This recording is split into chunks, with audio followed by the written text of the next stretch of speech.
San. Pada zaman dahulu kala, di sebuah negeri yang sangat dingin, hidup dua orang anak kecil yang bertetangga. Mereka adalah teman baik. Si gadis bernama Gerda dan si anak laki-laki bernama Kai. Mereka selalu bermain bersama. Setiap malam, Nenek Gerda akan mengajak mereka berkumpul di depan perapian dan bercerita untuk mereka.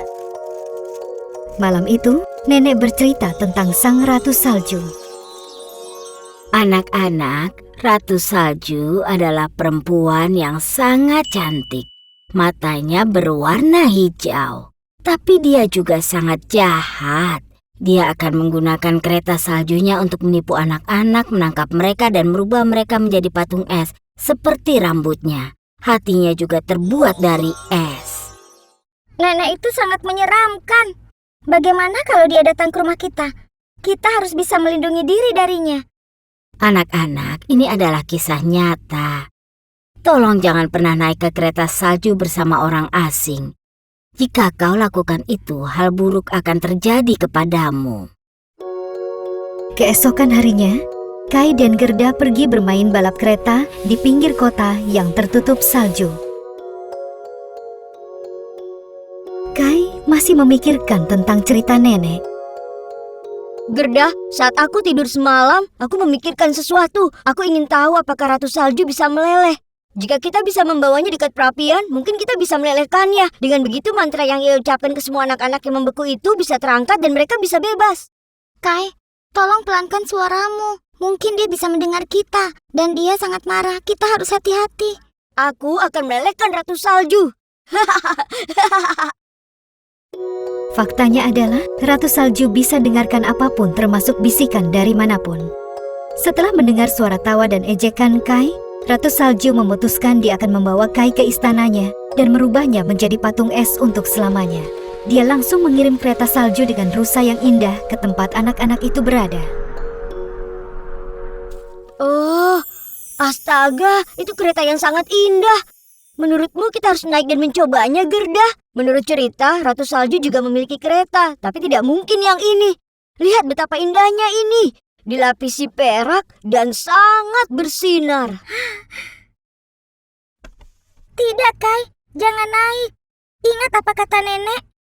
Nenek selalu memperingatkan kita supaya kita tidak naik ke kereta asing. Ini sangat indah. Aku akan menaikinya sebentar dan langsung turun lagi. Begitu Kai naik ke atas kereta, rusa-rusa itu langsung terbang ke udara. Dalam waktu singkat mereka langsung menghilang. Ratu Salju sedang membawanya ke istananya. Kai sangat ketakutan dan menyesal tidak mau mendengarkan Gerda. Tapi sekarang sudah terlambat. Bulan berlalu dan mereka tidak pernah dengar kabar apapun dari Kai. Gerda merasa sangat sedih dan dia menangis setiap hari. Dia menunggu sahabatnya kembali. Sahabatnya hilang, tapi dia yakin bahwa Ratu Saljulah yang telah menangkapnya. Musim pun berganti, salju mencair dan musim panas tiba. Gerda sangat khawatir. Jadi dia pergi untuk menemui neneknya. Nenek, aku akan pergi mencari Kai. Aku sangat mengkhawatirkannya dan aku sangat merindukannya. Kumohon biarkan aku pergi. Dengan satu syarat, Gerda. Aku sangat mempercayaimu dan kau gadis yang pemberani, tapi aku memiliki cermin ajaib dan aku ingin kau membawanya. Apa gunanya cermin ini untukku, Nenek? Saat kau berhadapan dengan Ratu Salju, buat dia melihat ke dalam cermin ini. Hanya saat itu kau akan tahu apa gunanya. Gerda memasukkan cermin itu ke dalam tasnya dan pergi. Saat dia melewati hutan, dia menemui sebuah rumah kecil. Dia mengetuk pintu karena dia sangat lelah dan ingin istirahat sebentar. Seorang wanita tua baik hati membukakan pintu. Sebenarnya, dia seorang penyihir yang selalu membacakan mantra kebaikan. Masuklah, gadis cantik. Kami sudah menunggumu. Aku tahu kenapa kau kemari dan aku akan membantumu. Kau sedang mencari sahabatmu, Kai. Kucingku Katen akan memberitahumu di mana dia berada. Benarkah? Terima kasih banyak. Gerda langsung mendekati Cotton yang sedang berbaring di atas bantal di samping perapian. Cotton sayang, bagaimana caranya aku bisa menemukan temanku Kai? Hai teman-teman, tunggu, aku ingin bicara dengan kalian. Serigala menjebak kami di dalam balon. Tekan ini, kemudian ini di teleponmu atau juga tabletmu. Unduh permainan kami dan selamatkan kami. Kami akan menunggu kalian. Miau. Ada seorang gadis kecil yang tinggal di sebuah rumah di hutan. Dia memintaku untuk mengantarmu ke sana saat kau tiba. Dia tahu di mana temanmu berada. Miau. Gerda berterima kasih kepada mereka dan pergi. Dia berjalan dan terus berjalan. Dan pada saat dia sampai di rumah di hutan, malam pun telah tiba. Seorang gadis kecil membuka pintu rumah itu sebelum dia mengetuk pintu. Selamat datang, Gerda. Aku sudah menunggumu. Silahkan duduk di dekat api dan makanlah. Aku benar-benar sudah lelah dan lapar. Kalau begitu, terima kasih banyak. Setelah kau makan, istirahatlah. Besok aku akan mengantarmu ke Istana Ratu Salju. Jangan khawatir. Pagi itu, mereka pergi ke kandang dan di sana ada 2 ekor rusa yang sangat cantik. Gadis kecil itu bisa bicara kepada mereka. Dia berbisik di telinga mereka untuk mengantarkan Gerda ke Istana Ratu Salju. Langsung saja mereka persiapkan kereta yang sangat indah. Aku tidak tahu bagaimana caranya berterima kasih karena sudah membantuku. Semoga perjalananmu lancar. Jangan takut, rusa-rusaku akan membawamu ke istana. Dan kau akan menemukan temanmu Kai. Bawa ini bersamamu. Gerda pergi dengan rusa yang menarik kereta. Mereka melakukan perjalanan selama beberapa hari dan seluruh tempat itu tertutup salju putih. Untungnya gadis kecil itu memberikan Gerda jaket tebal, topi, dan selimut yang hangat. Aku membalut tubuhku dengan selimut hangat sambil bepergian dengan kereta. Aku akan sangat senang jika aku bisa melakukan ini bersama Kai. Semoga kami bisa melakukannya dalam perjalanan pulang. Setelah melakukan perjalanan selama beberapa hari, mereka tiba di depan sebuah istana putih berkilau. Gerda menyadari kalau mereka sudah tiba di Istana Ratu Salju. Rusa-rusaku sayang, tunggu aku di sini. Aku akan mencari temanku dan kembali lagi ke sini. Dia langsung masuk ke dalam istana. Semuanya terbuat dari es dan dilapisi oleh untayan es. Dia menjelajahi istana itu, tapi tidak ada siapapun di sana. Kai! Kai! Di mana kau? Kai! Aku tidak bisa menemukanmu. Suaranya menggema di dalam istana yang kosong. Saat akhirnya dia membuka pintu sebuah ruangan di lantai atas. Tiba-tiba dia melihat Kai. Dia berdiri seperti patung di tengah-tengah ruangan. Kai! Kai! Bangun! Bicaralah padaku. Aku benar-benar merindukanmu, teman. Aku akhirnya bisa menemukanmu. Dia menangis dan menggosok-gosok berusaha melelehkan es itu. Dia menangis dan menangis sampai air matanya melelehkan es yang menyelubungi tubuh Kai. Tiba-tiba Kai pun hidup dan mulai bicara.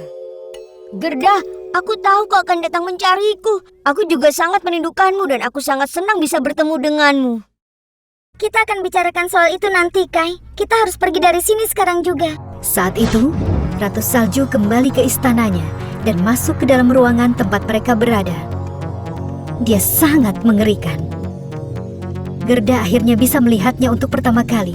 Dengan rambut putih panjang dan mata hijaunya itu, Ratu Salju adalah wanita yang cantik.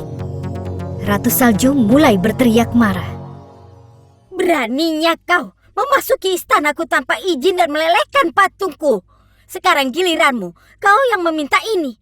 Kau juga akan menjadi salah satu patungku. Gerda sangat ketakutan.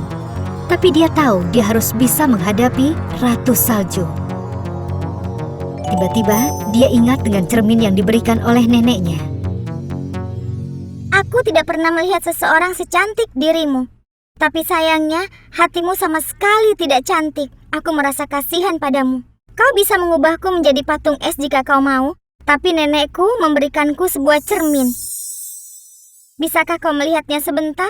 Berikan cermin itu kepadaku. Kenapa dia memberikan cermin ini kepadaku? Ratu Salju mengambil cermin itu dari tangannya dan sangat kaget. Karena bayangan di cermin itu adalah ketika dia masih anak-anak. Dia gadis kecil yang cantik dengan rambut pirang panjang dan bermata hijau. Oh astaga, apa yang terjadi? Pada saat itu, ada kepulan awan mengelilingi ratu. Dia berubah menjadi semakin kecil dan berubah menjadi seorang gadis kecil yang cantik. Sebuah keajaiban. Itu adalah sebuah cermin ajaib. Mereka yang memandang cermin itu bisa melihat diri mereka sendiri. Sepertinya Ratu Salju memiliki masa kecil yang menyedihkan karena tidak ada yang mau bermain dengannya. Suatu hari, seorang penyihir berkata kepada Ratu Salju, "Kau harus menghukum mereka," dan bertanya apakah dia mau balas dendam kepada mereka yang tidak mau bermain dengannya. Karena mengalami masa kecil yang sedih, dia buat keputusan yang salah. Penyihir itu mengubahnya menjadi Ratu Salju dan mengisi hatinya dengan kejahatan. Cermin itu telah mengangkat kutukan itu, dan semuanya merasa sangat gembira. Terima kasih banyak. Sekarang aku sudah selamat. Hatiku sudah dipenuhi dengan kebaikan lagi. Kai dan Gerda pergi ke tempat rusa-rusa yang menunggu mereka. Mereka langsung berangkat pulang dan kembali ke kehidupan lama mereka. Dan tentunya untuk mendengarkan cerita nenek. Hai, teman-teman. Tunggu, aku ingin bicara dengan kalian. Serigala menjebak kami di dalam balon. Tekan ini, kemudian ini di teleponmu atau juga tabletmu. Unduh permainan kami dan selamatkan kami. Kami akan menunggu kalian. Hey guys, subscribe channel kita ya, Kondosan. Dan tonton cerita dongeng yang paling populer, kartun, dan sajak anak-anak di channel kita. Jangan lupa juga klik lonceng notifikasinya ya.